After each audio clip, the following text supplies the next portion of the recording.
औज़ुबिल्लाहिमिनश्शैतानिर्रजीम बिस्मिल्लाहिर्रहमानिर्रहीम।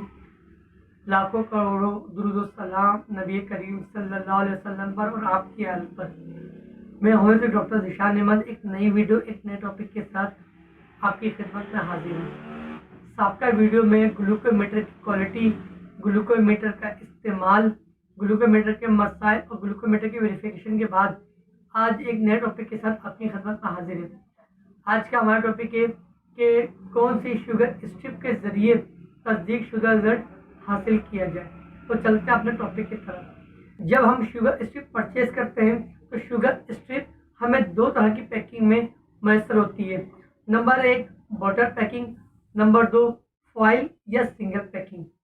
अगर आपकी शुगर ज़्यादा रहती है और आपको बार बार शुगर चेक करनी पड़ती है या आपकी शुगर स्ट्रिप का इस्तेमाल ज़्यादा है तो आप बॉटल पैकिंग में शुगर स्ट्रिप परचेज करें।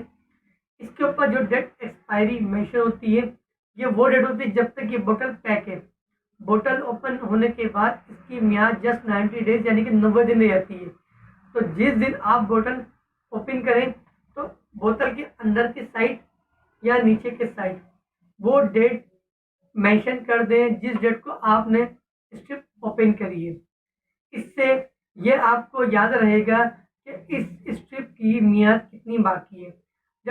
अगर आपका शुगर स्ट्रिप का इस्तेमाल कम है या आपका ग्लूकोमीटर कम इस्तेमाल में आता है तो आप फॉइल पैकिंग में स्ट्रिप परचेज करें। इस पे जो डेट एक्सपायरी मेंशन है इसकी जस्ट वही डेट होती है। एक स्ट्रिप आपने ओपन करी तो आपकी एक स्ट्रिप यूज होगी, दूसरी स्ट्रिप की डेट एक्सपायरी वही होगी जो इसके बाद मेंशन जब तक कि इसको ओपन ना किया जाए। उम्मीद है आज की वीडियो आपको पसंद आई होगी। एक नई वीडियो एक नए टॉपिक के साथ आपकी खिदमत में हाजिर होंगे। तब तक के लिए अल्लाह हाफिज़।